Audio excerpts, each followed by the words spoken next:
Welcome to Sports Talk with Steve Jones, the daily talk show with the voice of Penn State football and men's basketball. You never know what special guest may stop on by any given day. Now here's the man of the hour, Mr. Steve Jones. Welcome.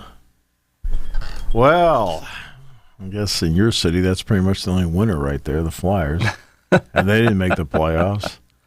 Yeah, that baseball team's just struggling heavily. No excuse for them not to be at 60 wins right now. Glad you finally admit it. Wow. So here we are to the 4th of July. You're going to be working tomorrow night. I know. I'm going to work during the day tomorrow. I've got a game up at Williamsport tomorrow.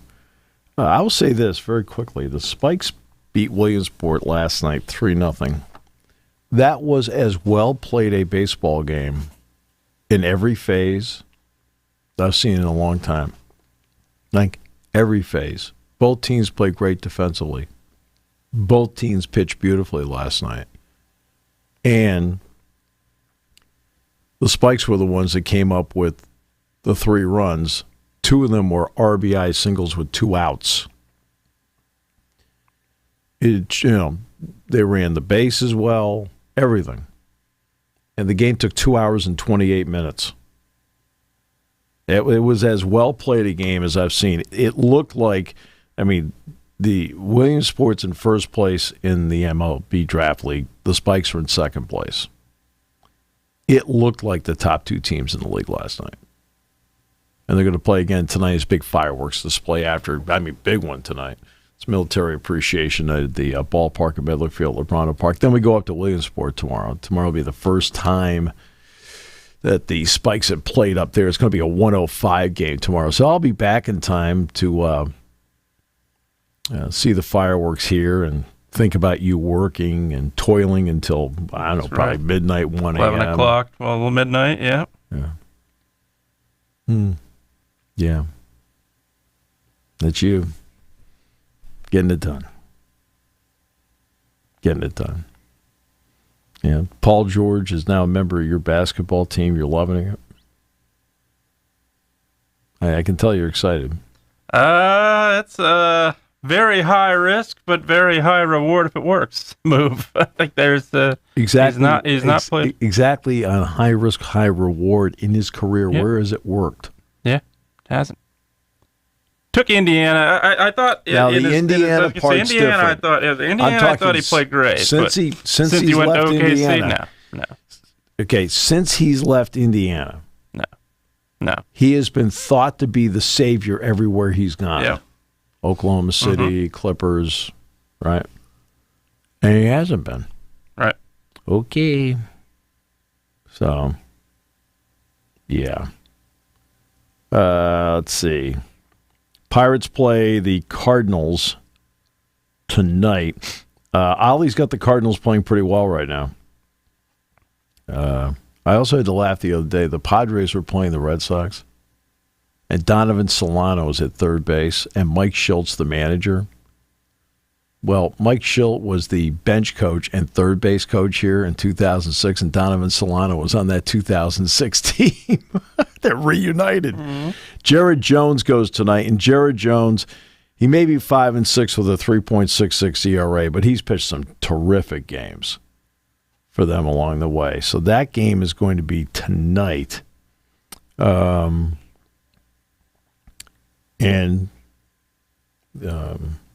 Pirates, by the way, still don't have David Bednar, is still out in the IL. When does Skeens go again? That's always the key. When does Skeens go again? They pitch, Saturday? So I guess maybe Friday? Yeah, it could be that or tomorrow maybe. Let's see.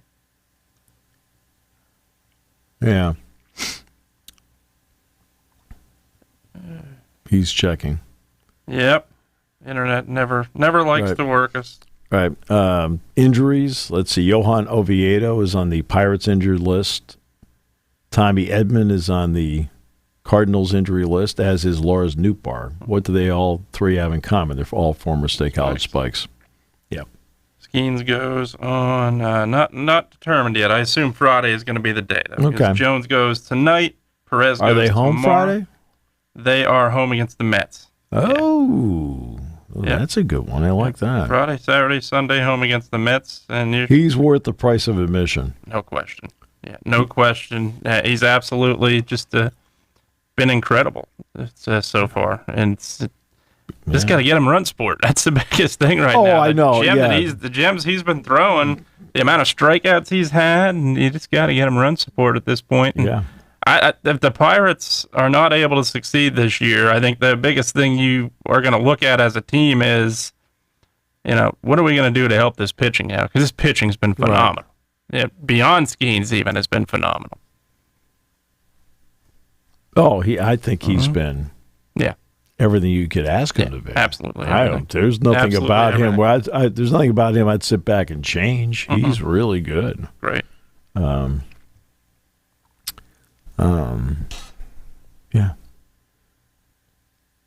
And we get to kind of just kick back for the next few days.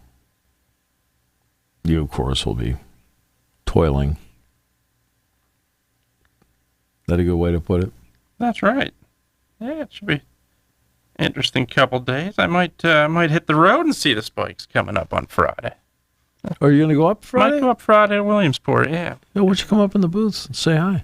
If I'm there, I definitely might do that. You just said you were going. Now it's if. No, I might do it. I said might. I did say might, but yeah, there's a possibility. Good, come on up. Yeah. And that game's at 6:35 on Friday. 6:35. Yeah, tomorrow's game's at 1:05. Yeah. Yep. So, yeah. Yeah. Clay Stedman's been hired to be the Penn State Wrestling name, image, and likeness director. That's big. And I think everybody's going to need that. I mean, everybody's going to need it. Every program. I think so. Absolutely. And from a wrestling perspective. And they put out the renderings, by the way, for the soccer. Yep. And for the indoor, for the bubble. Yep. So go ahead. I'm sorry, I didn't mean to. Oh no, you're good. And it looks great. And that's the from a wrestling perspective.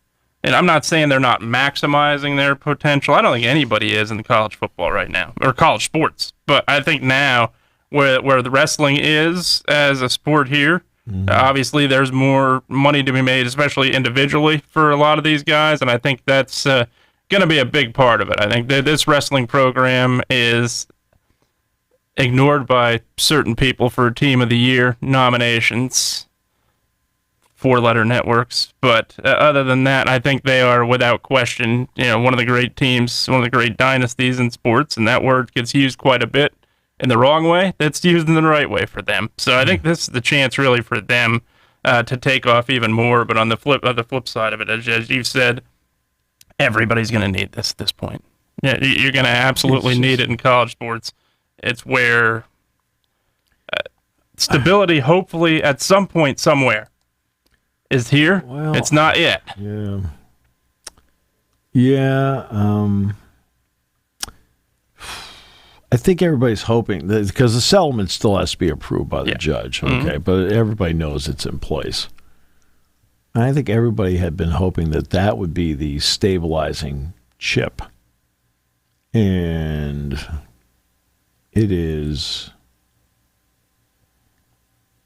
going to help athletes. But it's going to NIL still going to exist. I go back to that story about the Georgia fan base, and the one about the Georgia fan base was that they interviewed several Georgia season ticket holders. And they talked about, got to pay for my tickets, had to make a donation to do that, had to pay for my parking and to make a donation for that. He says, I made some contributions to NIL, right? But they're all talking about there's only so much money out there. Yeah, absolutely. Right? Yeah. And you do need money for the grocery store, for the gas station. You may need more for an interest rate, things like that. There's a lot of more you need right now. And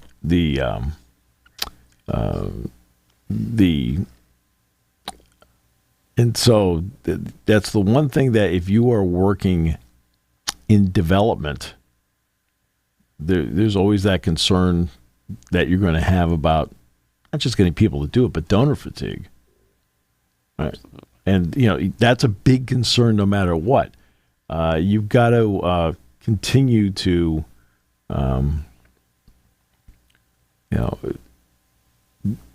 do things in such a way that make it fun and enticing for the donor to be a part of it. That's why, I remember, was it Texas?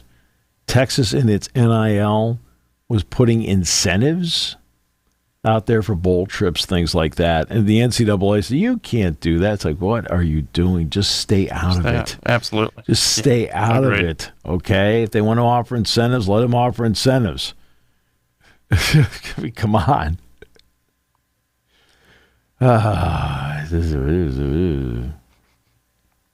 Just. Yeah, okay, that's the problem. Okay. I've developed a saying on certain things. Just stay out of the way. Mm-hmm. Okay. Run championships. Yeah. Okay. Right. Yep. If somebody is doing something that is really right out of the ordinary, then mete out discipline. Yep. Okay. But after that, stay absolutely out of the way. Just like the sports team when you see the owner get involved a lot. Now, the owner can get involved if there's a lot wrong with his books and he's wondering why. And then he can get to the general manager and say, hey, what are we doing here? Mm-hmm. But other than that, no. Stay out of the way. You hired the GM for a reason to run the team. You hired your coach there to help out in that spot.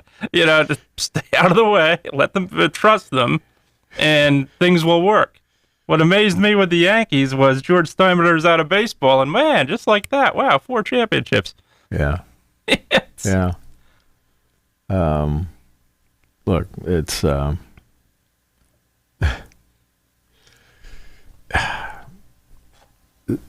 look, first of all, there's nothing like good ownership that gets it, and they understand the sport, they're into the sport, but you hire people to run it for you, and you trust them.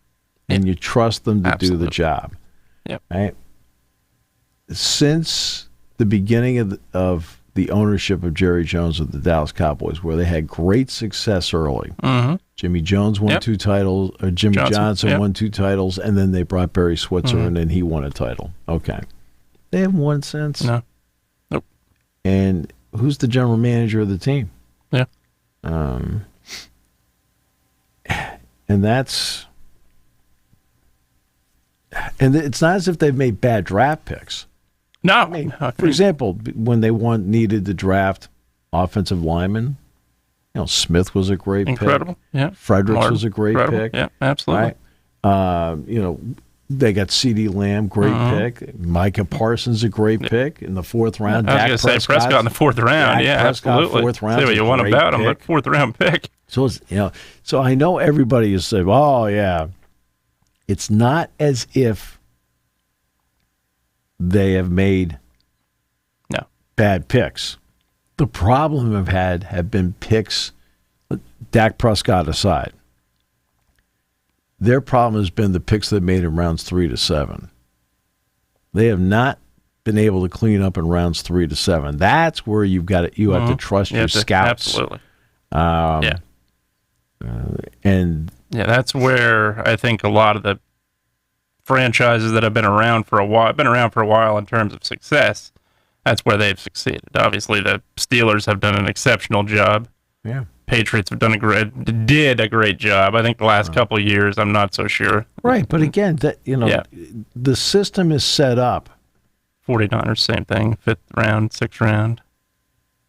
have done a good job. I will give them the credit. You find Fred Warner in the 5th round, Greenlaw and Warner late round. I think Kittle. I think he did all right there. Those guys can't play. Nah, all right, terrible.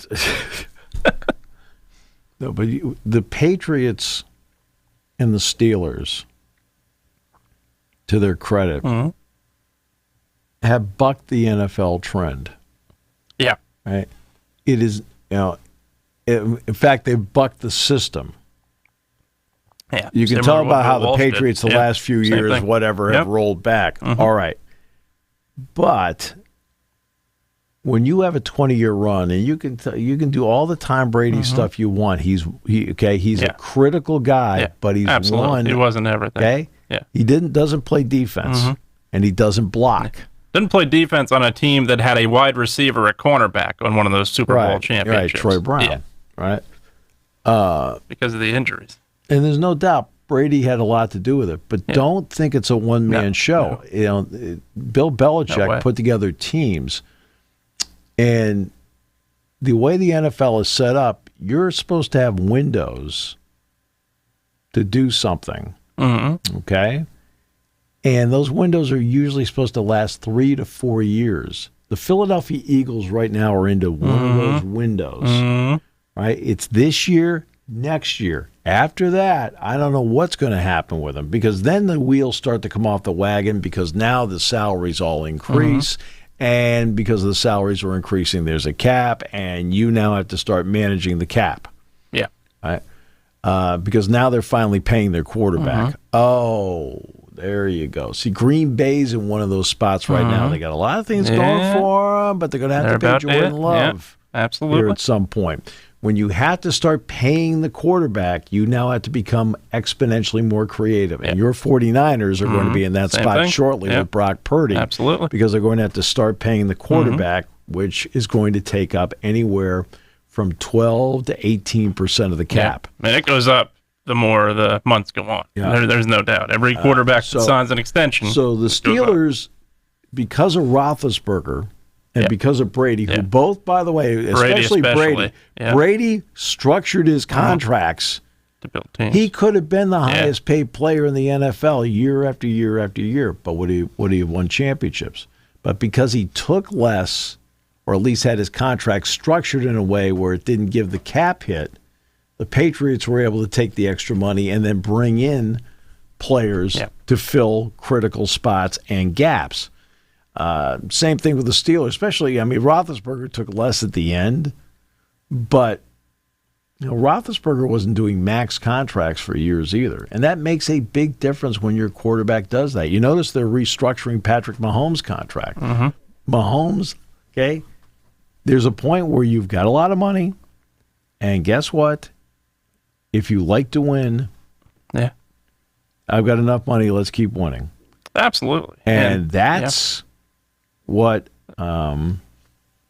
that's what keeps it going. Now, LeBron, by the way, is going to sign with the Lakers. Yeah, which obviously I expected. And I thought the only thing I was looking at, I thought maybe it'd be a 3-year deal. It is a 2-year deal, and that's what a lot of these players are doing nowadays. Just because the cap's going to go up, they can opt out and get more money. LeBron has It's always easy to take shots at LeBron. I got that. I don't do that. No. If he does something where you sit back and go, hey, wait a minute. Yeah. Okay. And he's done quite a few of those things. But he has maximized the system. Sure has. Absolutely. And by maximizing the system, he signs 2-year deals and he opts out after one. He signs a 2-year deal, he opts out after one. Why does he do that? Well, guess what? The system allows him to do that. It allows him to get the next max contract. Absolutely. Okay. I think the Lakers as a whole, this free agency has not been kind to them. I think there's obviously you start with the head coach. I don't think they got who they wanted. I think Reddick will be fine, but I don't think they got who they wanted without a doubt. I think they wanted Hurley. And you look at Well, free they didn't bring him out there to get his opinions on things. No. Didn't offer him $100 million but I think you look at the free agency, obviously top target being Klay Thompson. His father obviously played with the Lakers, so that was the selling point too, but that didn't work out. So I think there's a lot of things where you're looking at the Lakers right now. I think they've got some decisions to make. One of them being at some point here, Anthony Davis. He's a guy that has not been able to stay on the court, and his better years are slowly getting behind him. You're paying him a lot of money. That becomes the question, what can we potentially bring in if we struggle in the beginning that can make this team better? Right. And he's probably your guy that you're gonna be the odd man out at some point. They are. Look, we talked about windows. This is, absolutely limited Laker window. Yeah. Suddenly, out of nowhere, they're now aging. Big time. Hey, yeah. Davis is older now. Mm-hmm. Davis is, not as durable either. And not as durable, and LeBron is approaching 40. Yeah, and LeBron can only, I feel like it at least, but he proves you wrong a lot. I think LeBron can only do what he's doing for so long. I think there's going to reach a point where that durability is going to affect him too. Now, the draft was excellent for them. I thought Connect was an unbelievable pick at where he was. That's a great pick. But, I think and they have some young talent. Reeves is a great player. But I think there's a lot of things right now that you're looking at with this team that they're going to have to make some decisions very soon that are going to be ones that are going to be very risky, but you've got to do them. I think that there's no question. The Western Conference is getting stronger and stronger. The young talent around the Western Conference, it's getting better and better. The Timberwolves being one, the Oklahoma City Thunder being another. Yep. Mavericks got better in the offseason. So I think there's a lot of young talent around the league that right now is much better than the Lakers. No question. No question. All right. We talked a lot yesterday about the Clemson Florida State thing. A lot of, every time you turn around with this, somebody says, this is the big month. This is the big month. Like, okay, that's great. Every time you turn around, it's a big month. Really? Well, you got ACC Media Days coming up. Why don't you just ask them a bunch of questions, find out if it is a big month.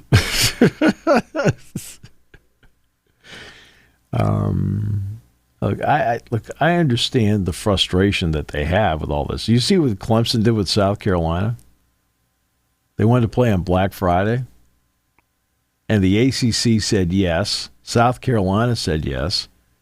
And I guess they set up all these things to do it, and Clemson said no. Uh-huh. Clemson rejected it, which is their prerogative. It's their prerogative. Yeah. They're the ones that have to play. But they said no. It's and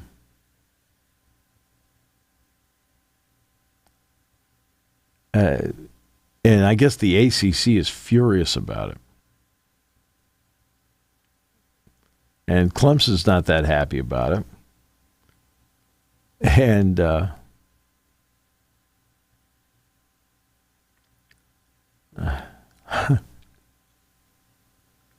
it's I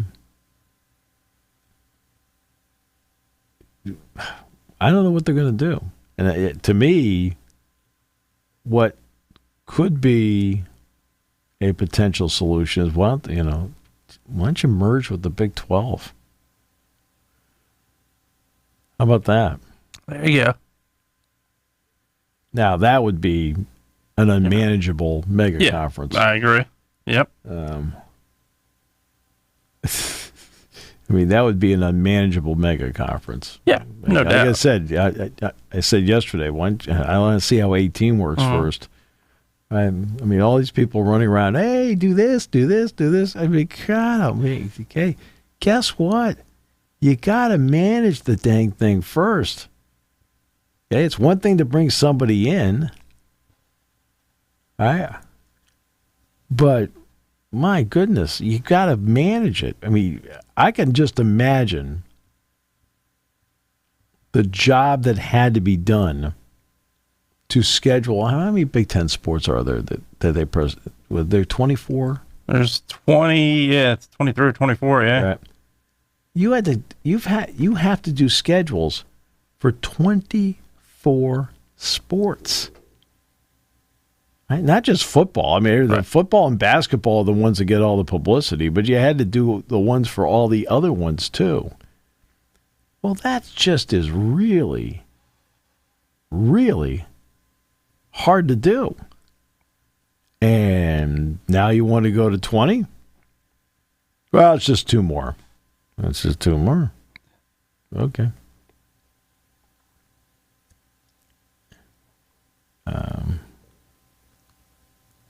And do they add something? Yeah. But my point is going to be twofold. One, you need to be sensitive to Washington and Oregon. So if these people come in and they want full shares, Washington and Oregon have to get full shares. Mm-hmm. They're already in. Number 2,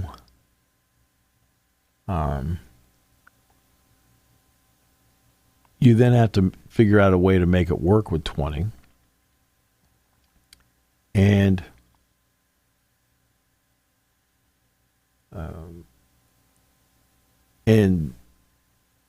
I know it gives you markets, but your TV deal does not run out until 29/30. Well, where's the money come from? Mm-hmm. And don't just say, oh, Fox will give it to them. When they went to Fox to get Oregon and Washington in, they came up with half. Yep. For each one. They didn't come up with a whole. Fox did not sit there and front the whole number. They added 1 and split it in 2. Now, people are saying that this is Clemson's way of sticking it to the ACC.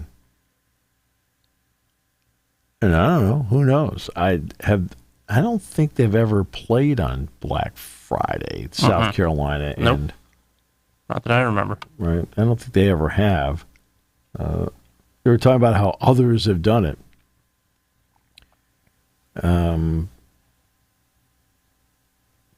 Has Ohio State ever played on Black Friday? No.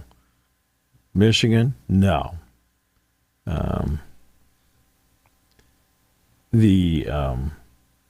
are a lot of people that haven't played on Black Friday. Now, I would like to point out Texas and Texas A&M played on Thanksgiving night. Mm-hmm. I believe they played Black Friday as well. They played Black Friday before, yeah, absolutely. Yeah. And you have Nebraska and Iowa. They want to play on Black Friday. Feel like that is a showcase game for them. Great. But Clemson and South Carolina, they said no to it. Clemson said no. South Carolina said yes. The ACC said yes. And the ACC was ticked. I guess the ACC was ticked off about it. And that's... the one thing with Black Friday. That's just another. That's just to me. That's another sign of the acrimony between the sides. Yeah, no question. That to me is the most important part. It's just another sign. Agreed. Because Black Friday. Do you even move Thanksgiving weekend? Do I move Thanksgiving weekend? I do. Black Friday is usually a busy day for me. Doing what? A lot going on around this station. Doing what? Black Friday. Oh, come on. Thanksgiving Day, though, is a little rough. I'm not so sure I moved too much that day. Yeah, I'm actually home for Thanksgiving this year. Last year was not. Yeah, that's usually... Last year was a game and a travel day on Thanksgiving. That was right. So I leave the arena. The game was, I don't know, what time was the game? Noon? Something like that. Yeah. Right. Yeah, it was an early game. Right. And I had a 4:30 6:45 flight or something to Detroit. It was direct. So I go out of the arena and I have to find where the Uber is. Because it's not like, hey, sitting right outside the door. You know, I had to come out of Wide World of Sports. And I get to go past the G League arena. Okay, because the G League team does not play in the Wide World of Sports arena. They have their own arena that's in the complex. So I have to go past the minor league ballpark that's no longer used,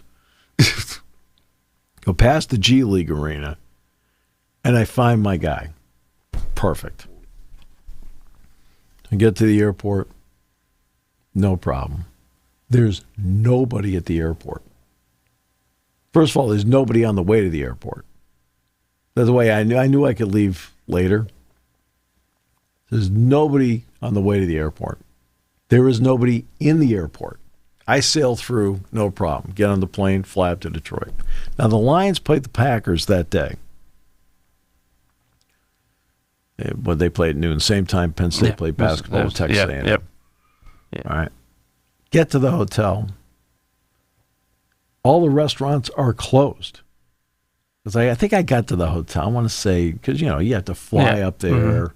Yeah. And then you have to, it's from Detroit's airport to downtown Detroit is not a 2-minute trip. Mm-hmm. Right? So I finally got in there at I don't know, between 7:30 and 8 o'clock at night. Maybe 8 o'clock. All the restaurants are closed. So Roger, Jack, Bob, I don't think Brian was with us. Brian made the trip, but he wasn't I'm trying to think. Maybe Brian was there. All right. And Jack says, hey, I waited for you to get a bite to eat. I said, hey, great, perfect. He says, but the only place open is here. Well, okay, so it's Thanksgiving night. So we ordered turkey burgers. Nice.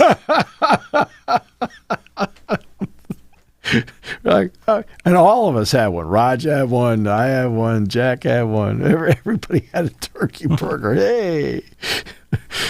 Kind of a kumbaya moment. This time, the basketball tournament is in Daytona Monday, Tuesday that week. Nice. See, Right? Thanksgiving, no Penn practice. State's It's all home here it's a home Saturday. football game with Maryland. Yes. So, yeah. Yep. Yeah. So, Yeah, that week usually Thanksgiving's about the one day I'm usually not doing much that week. That is usually a busy week here too. Obviously, State High could still be available Friday, Penn State Saturday. That's usually the busy one. yeah.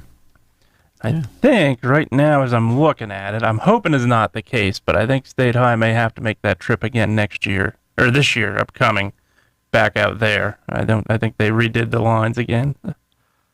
Out where? Where, they used to alternate it. State High would have 2 home games following year. They'd have to go to Erie and Pittsburgh, etc. I think they may need to make that trip again this year if I'm reading it right.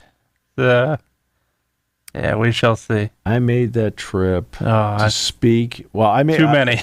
I made too many. Well, I mean, I did a football game once in Edinburgh a long time ago. I'm talking like 42 years ago. Yeah, 42 basketball game in General 42 years ago. Yep. It's a long time. But I did a speaking engagement at the Erie Bayron campus just a couple of years ago. Mm-hmm. And a beautiful campus. Had never been up there. Beautiful campus. Great people, had a great time, but it took a few hours to get up there. Mm-hmm. So it's a drive. There's no doubt about it. Especially if you're those of you that make it in one day. That's a drive. Well, it was one of those that when I was done speaking, I went to downtown Erie, and then I went out to the pier. Pier, yep. Right, and because I hadn't been there. So I just want to at least see it. Mm-hmm. All right. It was a beautiful area. I think the most ironic trip I ever made to Erie. State High basketball was playing on a back-to-back night. I think it was McDowell one night, and I think Strong Vincent or somebody the other night. I can't remember the other opponent. But 14 inches of snow fell here. that Friday night. Mercy. And here, Yeah. Erie, we got less than a half inch. You'd think I'd be the say. other way I was going around. to say. You'd think I'd say I was at Erie that night, and it snowed. It snowed in State College too. If you pick which one, there's no question. Yeah, but Erie got very little snow that night. State College got buried. Got almost over a foot of snow. Unbelievable. That was the one trip I will never forget to Erie. It was a 2-dayer. I think State High does open this year. They open at Gateway, but Gateway obviously is on the opposite side of Pittsburgh, so you're only going to, I think it's my first trip to Gateway, but I think Gateway's Monroeville area. So it's a little bit of a less of a trip for the fans. Probably about a half hour less. I tell you that. I'll go back in the days. For 10 seasons, I did State High football from the 1980 through the 89 seasons. I did State High football. I had a blast on it. It was great. Absolutely. I really enjoyed it. But the schedule was every year. It was Lock Haven, easy trip. Williamsport, easy trip. Hollidaysburg, easy trip. Altoona, easy trip. Cedar Cliff, a little more extensive. Punxsutawney, a little more extensive. Indiana, a little more extensive. Bellefonte. Yeah. Okay. It wasn't that bad. And then they got to the Mid-Penn. I never had to do a game further east than Cedar Cliff, and I never had to do a game further west. Well, I don't know what's further west, Indiana or Punxsutawney. Probably Punxsy by a little bit. Punxsy, and then Du Bois was the other one. Yeah, Du Bois. Du Bois and Mansell Stadium. Yeah, we do games at Du Bois. Du Bois used to be a place they'd have the playoff games. Nowadays, it's usually Clarion. Do they still have the 2 press boxes? They had them. Yep. So last time I was there, it's been years since I was there. They're like on the 15-yard line, the 15, 20-yard line. And, of course, it's a high school press box, so it's lower. Mm-hmm. You're like looking down at that end of the field like, I think they got it at the 4, right? Yeah, sure. When people talk about the location of a press box. Oh, no. Okay, one of the keys to the location of a press box proximity to the how yard high line. It is. And how high. Not just yard line, but height. So I'll give you an example. Jerry World. Mm-hmm. Okay.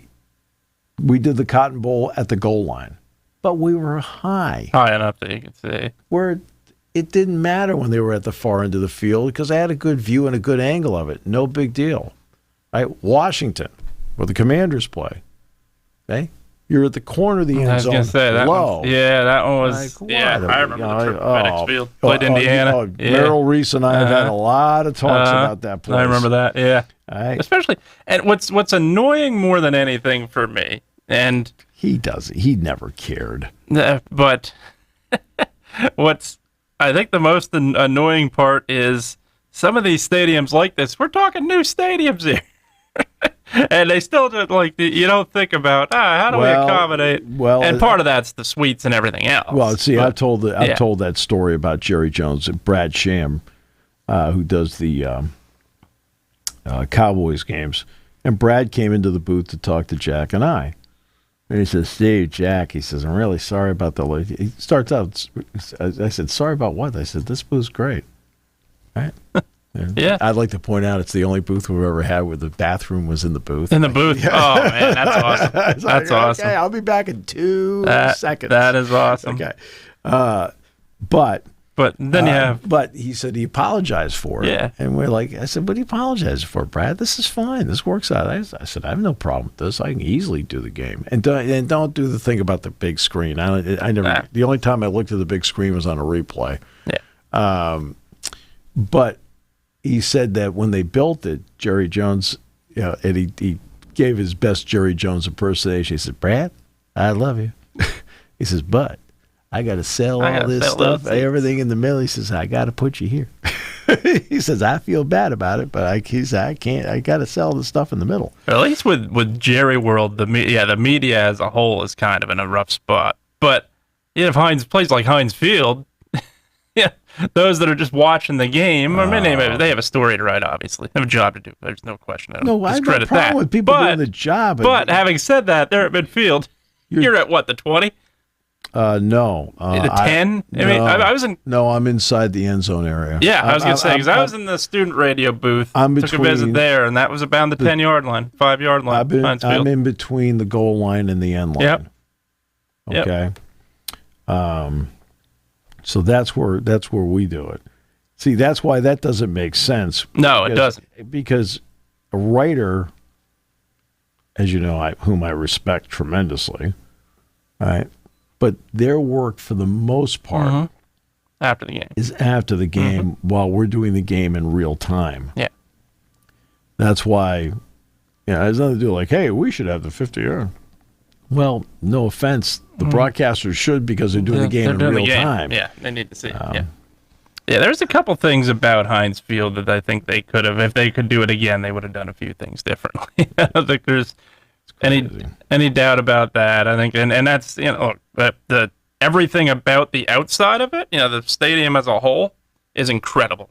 Yeah, it's nice. The playing surface, you got to work on that quite a bit. The playing surface, though, the problem with the playing surface is the amount of usage it gets at the end of the season when you can't grow grass again. And then you have that was the problem at Yankee Stadium in the Pinstripe Bowl. They had held all the city championship games at Yankee Stadium. And that's what the problem is with Heinz Field. They hold the highway to Heinz. Right. That's 4 games. It's the WPIAL and all that stuff that they do there, and it just tears the field up. I mean, and it's great for the high school players that they get an opportunity to play at Acrisure Stadium. Right? That's awesome. Absolutely. But Pitt's also playing there, too. Saturday, and then the Steelers have a Sunday game. Right. And it's great for the fans of Pittsburgh, where, oh, man, you get all this in one weekend, but not so great for the field. It ends up tearing the field up, and because of the time of the year, you can't replenish the field. Yeah. Right? Because at that point, it's, that time of the year, grass isn't going to grow. At least in this climate, it's not going to. That's one thing I do give. I give Philadelphia credit. Obviously, the Sixers are going to be going away at some point here. They'll have their own place. I don't understand why they want to go downtown. I don't either. I don't either. Completely baffled by that. Yeah, you're going to have to. I think part of that is the push for public transportation. I think that's part of it, because obviously you're not. Well, they want to kind of regenerate the area. Want to make it a more uptick area than it is now. I think there's no doubt about that, because a lot of things have closed down where they're putting that venue. Right. I mean, I'll give you an example. I know that Joe's Steaks, and Dick Girardi's very good friends with Joe. And I've gotten to know Joe over the years because we always make a trip over there, and and Joe will sit down and talk with us for a long period of time. Okay. But he moved from Torresdale up in northeast Philly. Yeah. He opened up a place downtown, and then he finally closed the Torresdale location, and he opened up in Fishtown. Right? And that area is coming back. Yeah, exactly. And that's what they're hoping, I think, is going to happen with this, putting this venue there. But what you're taking away, I think, is one of the biggest parts. But you're taking away what is arguably the best setup for a sports venue that you could have. You have all three. That's right. Perfectly located enough that I can park at Lincoln Financial Field. Now, it might be a 30-minute walk, depending if I'm parking across the street, where it may be a 30-minute walk to Wells Fargo Center, but it's still a walk. Yeah. You have walking distance within all three venues, no matter what team you're going to see, no matter what event you're going to see, there's plenty of parking. That's right. You can't say that about a lot of other franchises. No. And that's Kansas City is actually like that right now. Yeah, and that's going to be going away, too. That's going to be going away, depending on what they want to do about staying in Missouri or going to Kansas. But it is, you're right, one of the best setups going. Pittsburgh's an okay setup. The parking is the issue, though. I think it's an okay setup. There's no question about that. The parking, I think they rely too much on the other areas. They rely, you just park at the casino. Oh, you just park here. That's not a park at Stage 80. It's not always going to be there. That's the problem, I think. So parking is the one thing for Pittsburgh to me. Plenty of parking garages nearby, no question about it. But still, parking is at a premium in Pittsburgh. And look, you're putting stadiums by rivers, that's going to happen. But I think the setup is good. I did a talk show one time. Remember when the State of Connecticut wanted to lure the Patriots, and they had a signed agreement to do it. And they never got the stadium built because there's a steam plant there in typical of Connecticut. Man, I've been out there with as the governor. I'd have rented a bulldozer myself and got rid of this thing. Right? But they also wanted to build it. Oh, it's going to be great. We're going to build it near the river. I said, okay, where are you going to park? Exactly. And they asked, like, well, I said, no, where are you going to park? And I think, is the biggest issue of Pittsburgh for me. It's a beautiful, scenic area that they wanted to put it in. But there's also, you've cut off half your parking by putting it next to the river. Okay. Yep. Yeah, and that's exactly what they've done with Pittsburgh. They've cut a good chunk of the parking by putting it with the three rivers. And then, right. And again, the scenery, I get it. I understand what you're trying to do, but yeah, that's the part where it has the issue. And yeah, Boston, another prime example. How many years until they finally, they took the Boston Garden down, which all great things must come to an end. I wasn't necessarily in agreement with taking that down as quick as they did. And ultimately said, "Hey, they did it with Chicago Stadium. Yeah, did it with Chicago Stadium. They turned it into a parking lot. Yeah, that one was quicker into a parking lot than the Garden was, though. That Garden took almost a decade to put a parking lot in there. Yeah, and but Chicago Stadium, that became a parking lot for the United Center right away. Same thing with the Hoosier Dome. Hoosier Dome. Yep. Hoosier Dome. Bumped, gone. Yep. Parking lot. Okay. And that's what they did. And how it's interesting because Jack and I, they wanted us to speak at the pep rally at the Peach Bowl. Okay. I'm sure we each said something inspirational. Right. And so we went to practice, but we had to walk from the Mercedes-Benz Dome over to the World Congress Center, and that's not a long walk. So we had to cut through the back and whatever. And I said to Jack, I said, see where we're standing right now? I said, I did a basketball game here once. It was grass, right? I said, I did a basketball game here once. They said, this is where the Georgia Dome was. I said they're now tearing down arenas I've done games in. Like, and the Georgia Dome's one that sticks out because I still remember when they built that. Yeah. I remember the first day of it, literally. And it's gone already. I know it's already gone. But I will say this, they did put up a spectacular building. Mercedes. Oh, man. Really, my goodness. Really, really nice. It is. That is. And that's where the national championship game is this year. In fact, they get a quarterfinal game as part of the Peach Bowl, and they get the national championship game as part of as the independent contract because the championship game is always an independently bid game. So they get two of them this year. They've done. I think obviously, they did an exceptional job. I think obviously Detroit location-wise, but other than that, I think the field is phenomenal. Indianapolis is incredible. They do a great job. I think there's a lot of great venues that they've gotten it right. I think there's no question about that.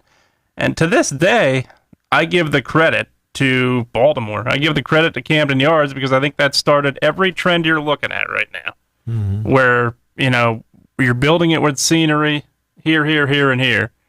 And I think everybody has built from what they did in Baltimore when they put Camden Yards in. Yeah, that's the same group that's doing the Penn State. Yeah, is going to do Beaver Stadium. It's the same group, so I think they'll put that kind of care into it, which is what you're looking for. Look, Scott Radicek's going to get involved in it. If there's anybody in the building that cares more about this place than he does, unreal. Yeah. I remember when he was going to school here, and Joe kept talking about he's on a 5-year engineering program, and and now he's doing all this. He told me a great story. He was in here one day, and we had him on the show. Great story about Tottenham. Now, he did not have anything to do with the Tottenham project, but Populous did. right? And Tottenham wanted to be the NFL stadium that they would use when they would come over. Not just Wembley, but Tottenham. Mm-hmm. So they build that place, and he was telling me that you have the pitch, which is grass, and if you hit a button, it peels away in 3 pieces. Lowers down, and the football field, which I believe is field turf, raises up. They put lamps and they water the grass from the pitch. Right? When the football game's over, they hit the button, the football field goes down, soccer pitch peels back in 3 spots. It's all set. Wow. Now that's new technology. Awesome. Yeah. That's engineering. Mm-hmm. Right? That feels like 2024.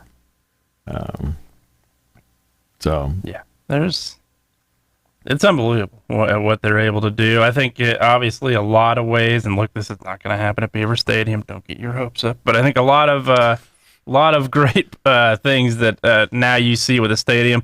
I think one of the prerequisites at this point, and it's the chance to host major events, is a roof. Sure. I think a retractable roof at this point is where a roof makes a big difference. Yeah, it makes a huge difference, and I think you've seen it now. Yeah, without a doubt. And Pat Kraft has also made this point where, depending on what month you hold an outdoor event, it can hurt you if you don't have one. I think, we talked about WrestleMania on this show.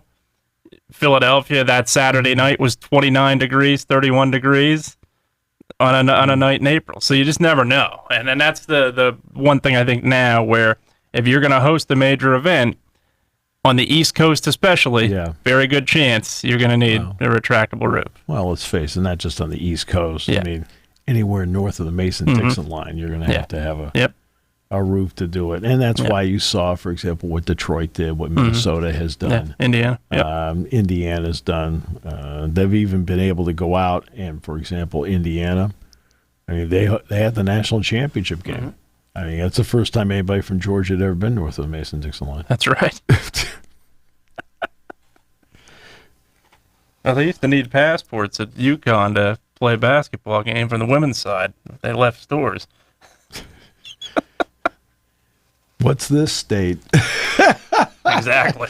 That's called Rhode Island. Oh, my goodness. Yeah. So. Unreal. Well, 4th of July is tomorrow. As far as I'm concerned, everything gets rolling today.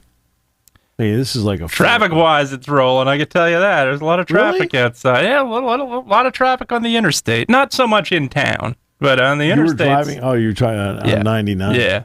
Really? There's a lot on of the interstate, traffic? There's traffic, yep. Really? Yep. Yeah. Yeah, it's a travel day, there's no doubt. I know a lot of people. Yeah, look, you're talking about a 4.5-day weekend. Mm-hmm. Yeah. And, as I was talking about the Spikes deal, was that the Spikes have a huge fireworks display tonight. Now, not on the same realm as tomorrow night with Fourth Fest. Right. But for a minor league baseball park fireworks display, it's a big one. Tonight, it's military appreciation. They got the baby race. They got that today and tomorrow.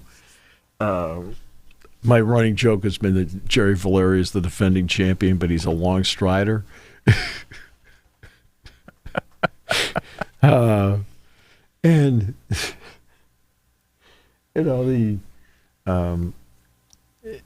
and people have tomorrow off, and a lot of people have Friday off. Yeah. Now we're going to have some interviews on Friday here, right? Because I can't bear to have you. That's right. After working so late and tirelessly. That's right. Yeah, Phil Steele will be one of the interviews. Neil Coulong the other one. Oh, yeah, does a great job. Yeah, so we'll talk a lot of football on Friday. But, a lot of people have Friday off. Uh-huh. all right, or are taking Friday off. Well, they should. Guess what? Absolutely. Okay. Couple things. One, be safe. Yes. And number two, have a great time. Have a great time. Have fun. Absolutely. I've said this over and over again. Life's too short. Absolutely. Okay? It's okay to have fun. Yes. Have some laughs. Yes. Right? There's no need to get into arguments about anything. Yes. About anything. Okay? Just have a good time. Absolutely. Kid around with each other. Play some cornhole, right? Play around the golf. Mm-hmm. Set up your easy chairs. Watch, Absolutely. Go to the fireworks. Set up go to Fourth Fest, whatever it may be. Yeah. Maybe go up to Williamsport tomorrow. Take the ball game in, come back, whatever. But just have a good time with people. Yeah. And one thing I would. It's okay to have fun. Absolutely. And I would say leave the fireworks up to the professionals. Oh, That's yeah. the one thing I would say to all of you. I'll Be say this. careful out there. You know what's interesting? I have not usually this time, but like right around this week, like starting like this past weekend, I'd hear like pop, pop, pop, pop, Mm-hmm. you know. You don't as much. I've heard none of it. No, you don't as much. None of it. And Now, I saw the test shots. Mm-hmm. I saw the test shots, but those are the test shots that they were doing. But I'm talking about like in neighborhood fireworks. I have seen none of that. Or heard, I shouldn't say seen it, I have heard none of it to this point. And I agree with you. Like, leave it to the professionals. I know people want to have a good time with it. I got it. But, yeah. But just have a good time. Have a barbecue. All right? Absolutely. Do you grill? I do. Are you any good at it? I try. Oh, jeez. Fire department's not been called yet, so I think I'd call that a win. All right, so you don't burn the food. That's right. Everybody enjoy rare. Oh, jeez. Oh, my goodness. My brother would kill me. Really? He doesn't eat anything rare. Does not eat anything rare. Medium rare. Yeah, no. Well done.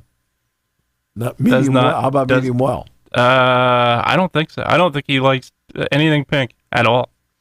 I think he's usually well done. Yep, steak included. Yeah. Okay. Yeah, surprising. Well, especially on steak. A burger, obviously, I could see that. Burger, I could see. I wouldn't.